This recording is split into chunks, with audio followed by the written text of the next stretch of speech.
Good morning students, नमस्ते। कल हम लोग उद्दीपन कौशल के बाद हम लोग नेक्स्ट कौशल पर आ जाते हैं।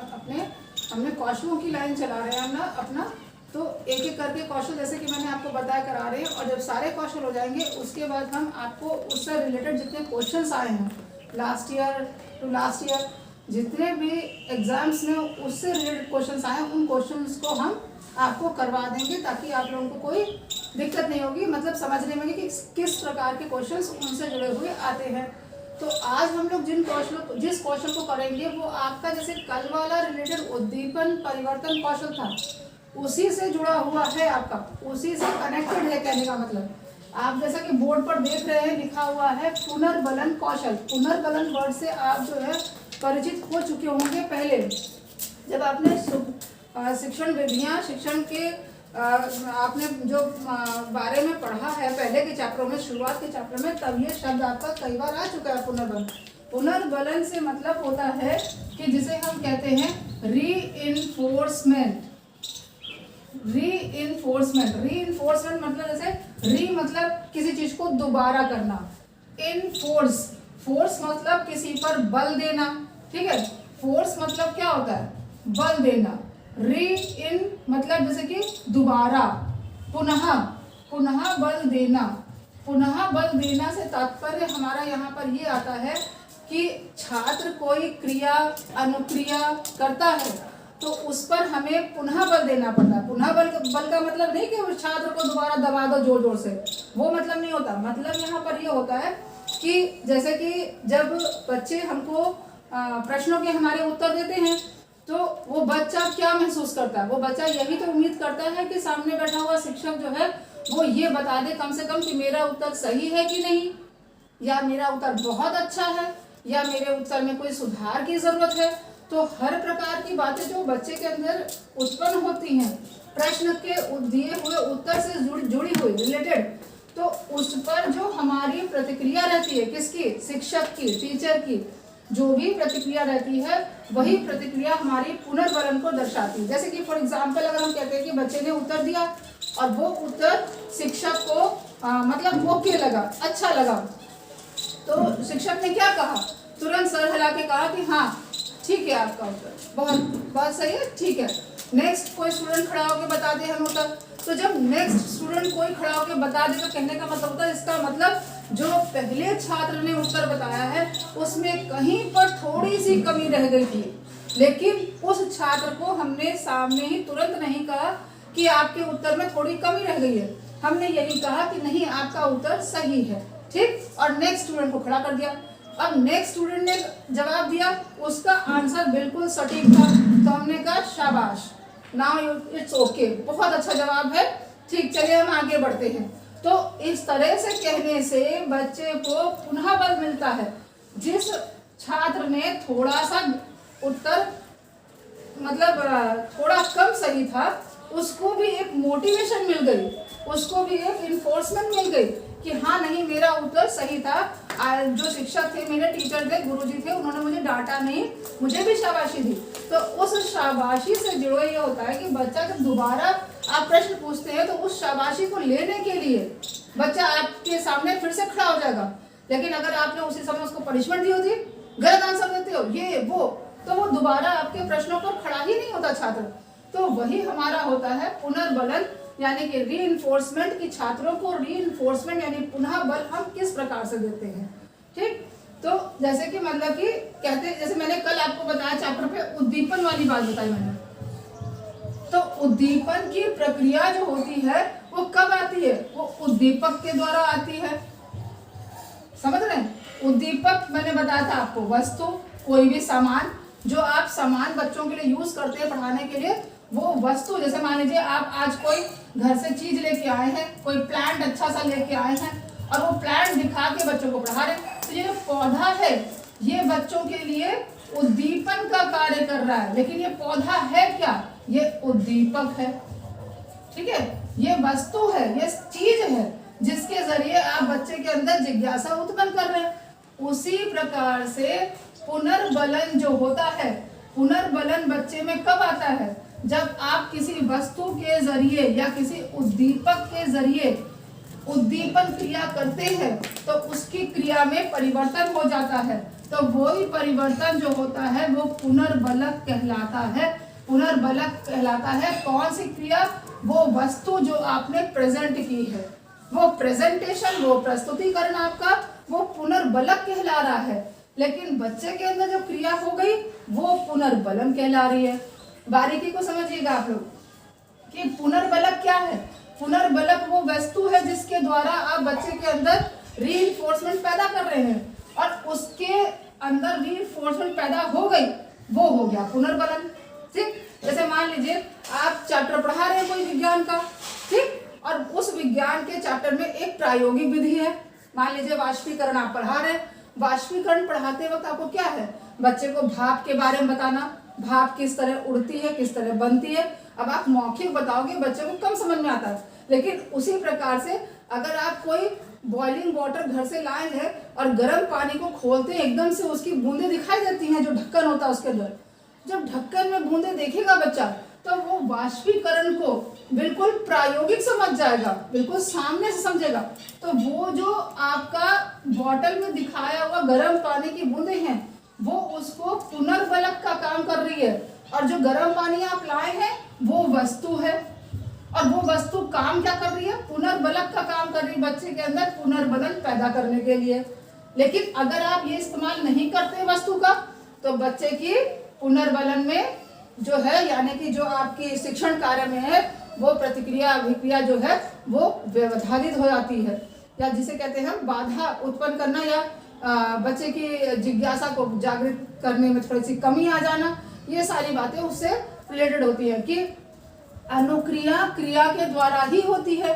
अब जब हम क्रिया ही कोई नहीं करेंगे तो अनुक्रिया होगी कहाँ से? तो हमारा अब आगे हम बढ़ते हैं, जैसे कि बात को बताते हैं कि ये हमारा हो गया पुनर्बलन, कि पुनर्बलन होता क्या है। ठीक, बहुत हद तक आपको क्लियर हो गया होगा कि किसी भी वस्तु के द्वारा, ठीक है, किसी भी वस्तु के द्वारा छात्र के अंदर उत्पन्न हुई क्रिया, ठीक, उत्पन्न हुई क्रिया वो हमारी पुनर्बलन कहलाती है। लेकिन जिसके द्वारा उत्पन्न हो रही है वो पुनर्बलक कहलाती है। ठीक, अब हम कहते हैं कि पुनर्बलन के प्रकार कितने होते हैं? पुनर्बलन के प्रकार, ठीक, तो पुनर्बलन के प्रकार जो होते हैं वो होते हैं दो प्रकार के। एक होता है शाब्दिक, दूसरा होता है अशाब्दिक। ठीक, जहां समझ ना आए प्लीज आप लोग मुझे कंफर्म मतलब बता दिया करिए कमेंट बॉक्स में डाल के। जो भी लास्ट क्लास अगर आपको ना समझ आई हो, उसमें कोई पर्टिकुलर लाइन या टॉपिक रिलेटेड कोई भी चीज, वो प्लीज कमेंट बॉक्स में डाला करिए, जिससे मैं नेक्स्ट क्लास में अपनी कवर कर सकूं उसको। शाब्दिक, अशाब्दिक। पुनर्बलन के प्रकार दो होते हैं, एक शाब्दिक, एक अशाब्दिक। अब शाब्दिक से जुड़ी बातें जो होती हैं वो दो होती हैं। देखिए, एक होती है सकारात्मक, दूसरी होती है नकारात्मक। ठीक, वही प्रकार से अशाब्दिक में है सकारात्मक और नकारात्मक। ठीक, अब मैं आपको बताती हूँ इसमें सकारात्मक कैसे होती है, शाब्दिक में सकारात्मक कैसे होगी, आप लोग बताएंगे मुझे। देखिए, जैसे कि छात्र उत्तर देता है, हमको छात्र कोई रिस्पॉन्स देता है, तो शाब्दिक में सकारात्मक मतलब प्लस पॉइंट, जहां पे तारीफ तारीफ तारीफ तारीफ। नकारात्मक जहां हम बच्चे की कमियां बुराइयां यही सब गिनाते हैं, दैट इज नकारात्मक। नकारात्मक मतलब माइनस कर लो, सकारात्मक मतलब धनात्मक। ठीक है, नकारात्मक ऋणात्मक, किसी किसी किताब में ये भी लिखा होगा, धनात्मक ऋणात्मक भी लिखा होगा। तो सकारात्मक जैसे कि बच्चे ने उत्तर दिया मान लीजिए, तो हमने कहा शाबाश, ठीक, बहुत अच्छे, मैं बहुत प्रसन्न हुआ आपके उत्तरों से। तो इस प्रकार से जब हम चर्चा करते हैं बच्चे के आगे तो वो हमारा सकारात्मक हो जाता है। नकारात्मक उसी जगह पर कैसे होता है कि जैसे हम बोलते नहीं, बिल्कुल नहीं, बिल्कुल सही जवाब नहीं। बोलने के भावों में भी अंतर है, भाव भी हमने चेंज कर लिए, वहां पर नकारात्मक पुनर्बलन आता है कि जब बिल्कुल मतलब एग्रेसिव हो के बिल्कुल एकदम नेग्लेक्ट बच्चे को कर देते हैं, मतलब बच्चे के अंदर बिल्कुल मोटिवेशनल जो हुआ है, मोटिवेशन जो उसका उत्पन्न हुआ वो सब बिल्कुल धराशायी कर दिया भंग से, कि अरे उसने कोशिश तो की लेकिन नहीं, गुरुजी ने क्या किया, बिल्कुल एकदम बिल्कुल नहीं, जवाब तुम्हारा बिल्कुल गलत है, जब आया करे तभी खड़ा हुआ करो। तो इस प्रकार के संबोधन जो होते हैं वो नकारात्मक होते हैं, और ये बच्चे को अगली बार उत्तर देने के लिए प्रेरित कभी नहीं करेंगे जब तक उसको बिल्कुल सही उत्तर नहीं आता होगा। तो ये हमारे नकारात्मक संबोधन होते हैं। अब अशाब्दिक क्रिया में कौन से हो गए भाई? सकारात्मक। आप लोग सोचेंगे बिना बोले भैया कौन सा होता है? तो बिना बोले जैसे कि सकारात्मक में कैसे होता है कि जैसे बच्चे ने अच्छा जवाब दिया मान लीजिए, तो हम कैसे कहते हैं? हम ऐसे, या पास में हम राउंड लगा रहे छोटे बच्चे के, जवाब दिया उसने तो उसके पीठ पे हाथ थपथपा दिया शाबाशी वाला, ठीक है, तो उसके सर पे हाथ फेर दिया, मुंह एकदम स्माइल वाला बना दिया, या फिर क्लैपिंग करवा दी। तो ये सारे बिना बोले हुए कार्यों को संबोधित करना हुआ अशाब्दिक सकारात्मक में। ठीक, अब अशाब्दिक नकारात्मक में क्या हुआ कि दूर से ऐसे दिखा रहे हैं, फिर आंखें घूर रहे हैं, फिर या तो पास में जाके लगा दिया जोर से। तो ये सारी चीजें जो भी हमारी नकारात्मक शाब्दिक अशाब्दिक क्रियाओं में पुनर्बलन की काम आते हैं। ठीक, प्रकार जो बात करते हैं तो दो प्रकार होते हैं, शाब्दिक और अशाब्दिक। शाब्दिक में सकारात्मक नकारात्मक, अशाब्दिक में सकारात्मक नकारात्मक। ठीक, अब हम लोग जैसे बात करते हैं कि इनके जैसे कि पुनर्बलन के उद्देश्य क्या होते हैं। उद्देश्य कहने का मतलब है कि रीइंफोर्समेंट या पुनर्बलन पैदा करने का उद्देश्य आपका क्या है भाई? कोई तो उद्देश्य होगा छात्रों के अंदर पुनर्बलन पैदा करने का, है कि नहीं? तो वो कौन सा है वो चीज हमें बतानी है। तो वो उद्देश्य कौन कौन से होते हैं? जैसे कि हम कहें कि अवधान को निरंतरता बनाए रखना, जैसे कि मैंने पिछले उसमें भी बताया आपको टॉपिक में कि अवधान को निरंतरता बनाए रखें। अवधान को निरंतरता, मैंने अवधान का शब्द जो था वो क्लियर किया था, मैं रिकॉल कर देती हूँ फिर से आपको बता देती हूँ कि अवधान मतलब होता है ध्यान केंद्रित करना, जिसे कहते हैं मनोयोग। भी मैंने आपको बताया था कि अवधान केंद्रित करना, कि आप अवधान केंद्रित करते हैं, अवधान इन द सेंस कि ध्यान केंद्रित आप कर रहे हैं बच्चे के आगे, बच्चे के सामने, कि बच्चा आपसे नजर हटा ही नहीं रहा है, इस खूबी से आप समझा रहे हैं। वस्तु हमेशा यूज करते हैं, टीएलएम हमेशा यूज करते हैं, प्रोडक्ट अकॉर्डिंग चेंज करा करते हैं अपने टॉपिक के। और दूसरी बात, अवधान को जैसे बोलते हैं अवधान बनाए रखना, ठीक है, अवधान को निरंतरता बनाए रखना। दूसरा हम ये कह सकते हैं कि जैसे कि बच्चों को, छात्रों को और परिश्रम करने के लिए बल देना, परिश्रम पर बल देना। परिश्रम पर बल कब देंगे? जब आप भी उनके विषय पर मेहनत करेंगे, जब आप भी उनके विषय को समझाने में मेहनत करेंगे, तभी वो छात्र भी समझने में मेहनत करेगा। तीसरी बात, अनुशासन बनाए रखना, अनुशासन बनाए रखना ये भी बहुत जरूरी है। अनुशासन का पाठ जो है वो हम छोटी कक्षाओं में ही बता सकते हैं। उसके बाद आत्मविश्वास में वृद्धि रखना, जब आप उनको अच्छे से पढ़ाएंगे तो उनके अंदर आत्मविश्वास जागृत हो जाएगा, ठीक है, जागृत करना, ठीक है, ये आत्मविश्वास जागृत करना। जब हम उनको अच्छे से पढ़ाएंगे तो उनके अंदर ऑब्वियसली आत्मविश्वास जागृत हो जाएगा। अब उसके बाद आता है जैसे कि हम बोलते हैं सावधानियां कौन कौन सी।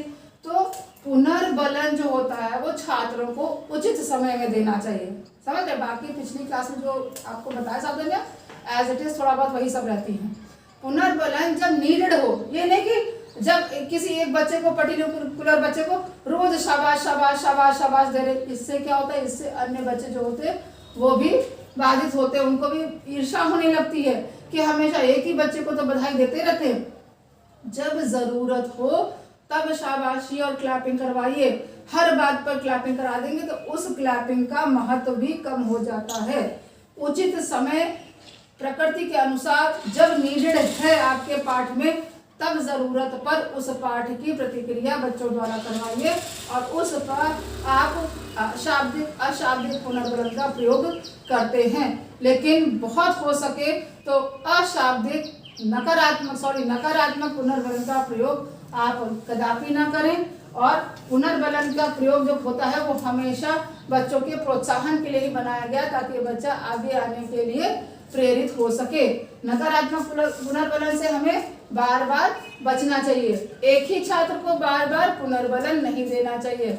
और यदि छात्र उचित अनुक्रिया देता है, अगर अच्छा रिस्पांस दे रहा छात्र तो उसको तुरंत उस समय आप पुनर्बलन दीजिए। ये नहीं कि बाद में हम देंगे पुनर्बलन, ये बिल्कुल ना सोचेगा। जब समय है उसी समय दीजिए। हर चीज की इंपॉर्टेंस, हर वस्तु की इंपॉर्टेंस, हर बात की इंपॉर्टेंस उसी समय होती है। तो ये हमारा चैप्टर है पुनर्बलन, टॉपिक है, छोटा टॉपिक था बट बहुत इंटरेस्टिंग था। कि पुनर्बलन से हमारा अर्थ ये होता है कि उद्दीपनों के प्रयोग से जिनके प्रस्तुतिकरण से या उनके हटाने से किसी अनुक्रिया के होने की संभावना होती हो, वो पुनर्बलन कहलाता है। या यूं कह लो कि वह वस्तु या उद्दीपन जिसके सहारे पुनर्बलन किया जाता है वो पुनर्बलक कहलाती है। Okay, like and subscribe the video. और आपको मैं फिर बार बार रिपीट करती हूँ कि आप इस वीडियो को शेयर भी कर सकते हैं। शेयर कर दे तो अच्छी बात है। और दूसरी बात, अगर आपको कोई चीज ना समझ में आए तो प्लीज कमेंट बॉक्स में तुरंत डालिए और मुझे अपडेट कर दीजिए, तो मैं उसको आपको नेक्स्ट वीडियो में क्लियर कर दूंगी।